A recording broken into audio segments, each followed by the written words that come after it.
दोस्तों आप सोच रहे होंगे कि मैं ऐसे घूम क्यों रही हूँ। पता है मेरे घूमने का क्या प्रॉब्लम है दोस्तों। मैं अब जो ड्राइसिना का प्लांट है, जो समर्स का प्लांट, ये ड्राइसिना है, सबके घर में होता है।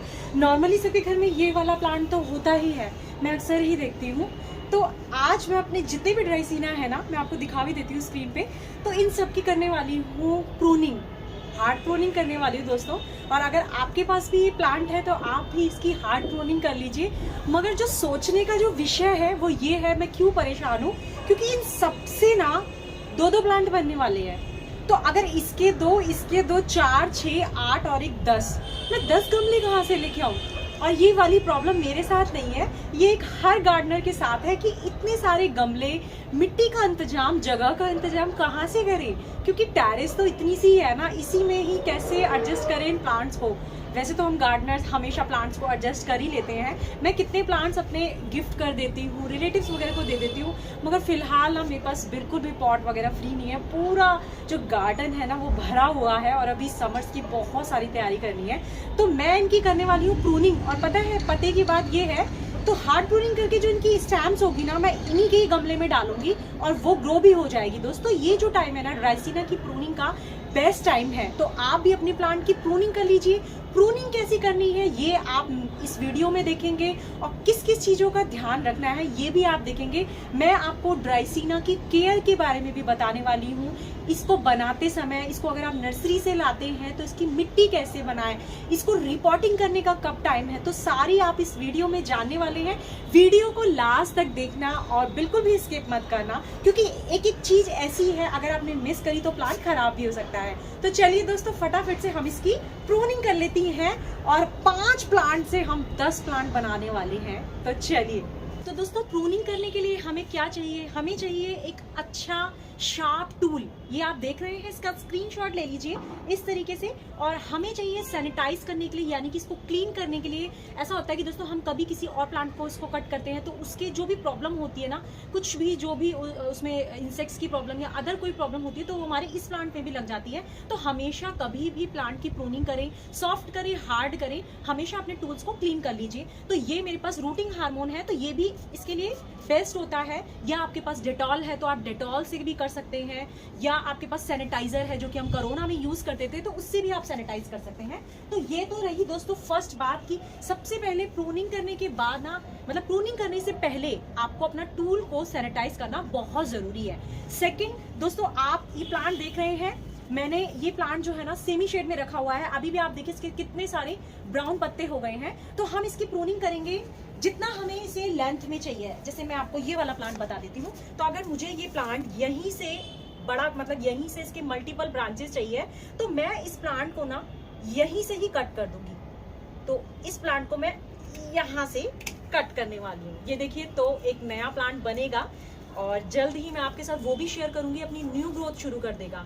और यहाँ से हम कर देंगे इसको स्लाइड कट। दोस्तों बिल्कुल शार्प टूल लेना है, तब अच्छे से, जो देखिए बिल्कुल 45 एंगल में आप ये देखिए, बिल्कुल अच्छा खासा कट है, बिल्कुल ये देखिए। और यहाँ से हम इसको थोड़ा सा जो है ना, स्टैम्प्स को हल्का सा अपने नील से या किसी भी शार्प टूल से आप ऐसे करके छिल दीजिए, ठीक है। तो ये कर लिया हमने कट, ठीक है। सेकंड पॉइंट क्या होगा, कटे हुए हिस्से को हमें खुला नहीं छोड़ना है।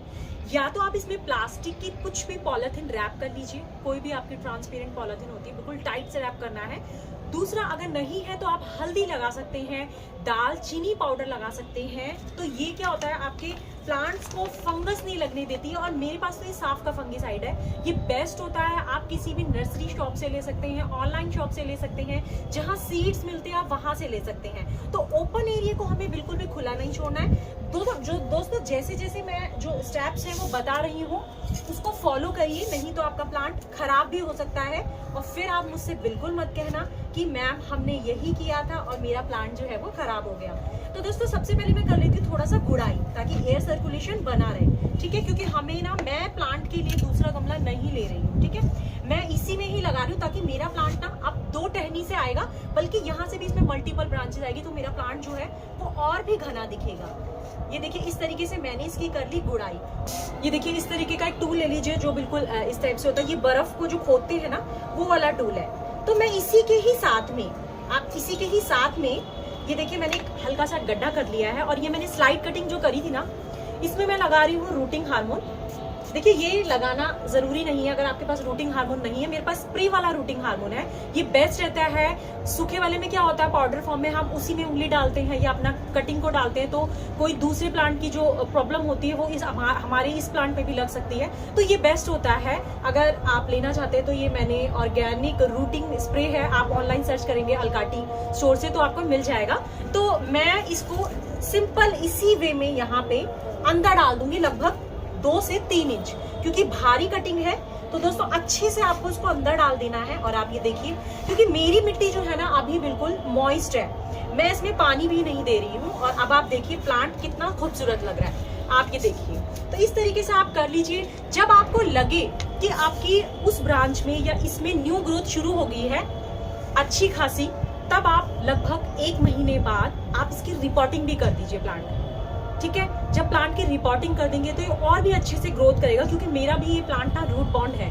तो मैं इसकी लगभग 1 महीने बाद जब मेरे दोनों प्लांट की जो है रूट्स, मतलब जो प्लांट्स पत्ते हैं वो निकलने लग जाएंगे, ग्रोथ करने लग जाएंगे अच्छी खासे, मुझे लगेगा कि हाँ मेरा प्लांट जो है, जो मेरी कटिंग है वो फिक्स हो गई है, तो मैं इसकी रिपोर्टिंग भी कर दूंगी। और ऐसा भी हो सकता है कि मैं बरसातों में रिपोर्टिंग करूँ, क्योंकि रिपोर्टिंग का बेस्ट टाइम या तो अभी समर्स के प्लांट का अभी है या तो बरसातों में, तो आप दोनों टाइम पे रिपोर्टिंग कर सकते हैं। हाँ, जो बहुत ज्यादा गर्मी पड़ती है मई जून में, तो आप रिपोर्टिंग बिल्कुल भी नहीं करेंगे, नहीं तो आपका प्लांट जो है वो मर सकता है। तो हमें इसे कहाँ रखना है, हमें इसे रखना है सेमी शेड में दोस्तों, क्योंकि इसके पत्ते जो है ना इस तरीके से बर्न होने लग जाते हैं, जिससे कि प्लांट बिल्कुल खराब हो जाता है। अगर आप न्यू प्लांट ला रहे हैं नर्सरी से, तो आप इसमें वेल ड्रेन मिट्टी बनाएंगे, जिसमें कि वर्मी कंपोस्ट आपकी मिट्टी होगी, आपका सैंड होगी, आपका कोकोपीट हो सकती है, कोकोपीट नहीं है तो आप राइस हस्क भी यूज कर सकते हैं, नीम खली और थोड़ा सा बोन मील, ये सब चीज का मिक्सचर बना के आप नर्सरी से प्लांट लेके आए। और नर्सरी से कभी भी प्लांट लेके आते हैं तो हमेशा प्लांट को 5 दिन अपने घर पे रखिए अपने बाकी सब प्लांट्स के साथ, उसके बाद ही आप उसको रिपॉट कीजिए, मेरा ये सजेशन है। नहीं तो आपका प्लांट क्या होता है, खराब हो जाता है, क्योंकि उनके प्लांट जो होते हैं ना वो सारे एकजुट में होते हैं, और नर्सरी का जो अलग ही इन्वायरमेंट होता है, यहाँ का आपके इन्वायरमेंट में ढलने के लिए उसे लगभग 4 से 5 दिन लग जाते हैं। तो कभी भी नर्सरी से प्लांट लेके आए, 5 दिन अपने पास रखिए, उसके बाद अच्छे से उसकी मिट्टी तैयार करिए, तसल्ली पूर्वक वेल ड्रेन मिट्टी बनाइए, इसमें सैंड की मात्रा जरूर मिक्स करनी है। सैंड वो होती है दोस्तों जो कंस्ट्रक्शन में यूज होती है, ग्रे कलर की रेत, उसे आपको यूज करना है। पॉट में आपको 5 से 6 होल करने हैं। आपका अगर प्लास्टिक का पॉट है, मिट्टी का होल है तो आप 1 होल इसमें आता ही है तो वो चलेगा, इनफ है। पत्थर डाल के आपने वेल ड्रेन मिट्टी बनानी है, उसके बाद आपने ये प्लांट को लगा देना है। प्लांट को रीपॉट करने के बाद भी आपको 3 दिन इसको बिल्कुल सेमी शेड में रखना है, या आप शेड में रख दीजिए। उसके बाद ही आपको अच्छे से इसको धूप में रखना है, वो भी इस प्लांट को तो बहुत अच्छी धूप भी नहीं चाहिए, इसे मॉर्निंग की 2 घंटे की धूप भी मिल जाए तो इसके लिए इनफ है। 1-1.5 घंटे की धूप इसके लिए बहुत है, इससे धूप इसको नहीं चाहिए, इसके पत्ते जो है वो खराब होने लग जाते हैं। और अगर मैं इसकी फर्टिलाइजर की बात करूँ तो फर्टिलाइजर में आप इसको DAP वगैरह दे सकते हैं। हर महीने 1 महीने में आप एक बार DAP के कुछ दाने दे दीजिए। और नॉर्मली मैं इसको वर्मी कंपोस्ट ही देती हूँ, मैं एक्स्ट्रा कोई भी खाद नहीं देती हूँ। सब्जियों का पानी दे दीजिए, वो उनके लिए बेस्ट होता है। बस इसी तरीके से आप ड्राइसिना की केयर कीजिए। तो दोस्तों ये देख रहे हैं आप, ये वाला प्लांट भी इसी तरीके से आप देखिए ये घना हो गया है। और ये प्लांट भी मेरा जो है ना, मैंने पहले से ही रिपोर्टिंग कर दी है, आप देख रहे थे, मैंने अभी वीडियो भी शेयर करी। तो इस प्लांट को भी ना मैं यहीं से ही काट दूंगी, क्योंकि मुझे ये प्लांट भी बहुत, इसकी तो हालत भी बहुत ज्यादा बुरी हो रखी है, क्योंकि ये प्लांट ना मेरा ओस में बिल्कुल खराब हो गया। तो ये खराब जो स्टैम्स है मैं बिल्कुल निकाल दूंगी। और इसने तो बिल्कुल न्यू ग्रोथ भी अपनी स्टार्ट कर दी थी, ये देखिए खराब बिल्कुल पत्ते इसके ऐसे हो गए हैं, बहुत अजीब से। तो ये मैं बिल्कुल निकाल दूंगी, क्योंकि ये दोबारा अच्छे से नहीं सर्वाइव करेंगे। जो इसकी न्यू ग्रोथ होगी वो अपनी होगी। मैं ये वाले पत्ते जो है वो हटा देती हूँ, क्योंकि ये पत्तों को ठीक करने में जो प्लांट है वो अपनी एनर्जी वेस्ट कर देगा। तो इससे क्या होगा, मैंने खराब पत्ते निकाल दिए, अब ये अच्छे पत्ते प्रोड्यूस करने में अपनी सारी एनर्जी वेस्ट करेगा। तो इस तरीके से आप इसकी 2 कटिंग भी बना सकते हैं दोस्तों। यहाँ से अगर आप 1 कटिंग कर लें तो ये 2 प्लांट और बन सकते हैं, मगर मुझे ऐसा नहीं करना है। मैं अभी फिलहाल ना इसको यहीं से कट कर रही हूँ, इस तरीके से, ठीक है। मैं बार बार बताती हूँ, नोड एरिया तो इसमें दिखता ही नहीं है। आप इसको इस तरीके से कर लीजिए, हल्का हल्का इसको यहाँ से छील दीजिए। और मैं ये रूटिंग हार्मोन लगा रही हूँ, आप हल्दी वगैरह लगा सकते हैं, एलोवेरा जेल लगा सकते हैं, ये रूटिंग हार्मोन का ही काम करता है आपका एलोवेरा जेल। मैं साथ में ही लगा रही हूँ, आप ये देखिए जैसे ही मुझे लगेगा ना कि इसमें रूट्स वगैरह आ गई है, मैं अलग भी कर सकती हूँ, ऐसा नहीं है। तो अभी तो मैं इसी में डाल रही हूँ क्योंकि मेरे पास ना प्लांटर है और ना जगह है। सच बताऊं, पूरा गार्डन ना भर चुका है, घर वाले भी परेशान हो गए हैं कि कितने प्लांट्स हैं। तो इस तरीके से मैं ना इसी में ही लगा रही हूँ। अगर आप भी ये तरीका अपनाना चाहते हैं तो प्लीज अपनाइए, बिल्कुल सही है। और आप देखिए ये कुछ दिनों में जैसे ही ग्रोथ पकड़ेगा मैं आपको इसका अपडेट भी दूंगी। और मेरे सारे प्लांट जो है ना सरवाइव करेंगे। आप भी इसी तरीके से करें तो आपका प्लांट भी हेल्दी रहेंगे। और आप 5 प्लांट से 10 प्लांट बनाइए, 15 प्लांट बनाइए, वो आपकी मर्जी है। तो ये टिप्स फॉलो कीजिए। और तो दोस्तों, अगर वीडियो थोड़ी सी भी अच्छी लगी हो तो वीडियो को लाइक बिल्कुल कीजिएगा और चैनल को सब्सक्राइब कर लीजिएगा, क्योंकि इस तरीके की जो वीडियोस है ना मैं डालती रहती हूँ अपने चैनल पे और आपके लिए बहुत ही फायदेमंद होने वाली है। तो मिलती हूँ ऐसे ही इंफॉर्मेटिव टॉपिक के साथ। तब तक के लिए bye bye, take care, happy gardening and keep gardening.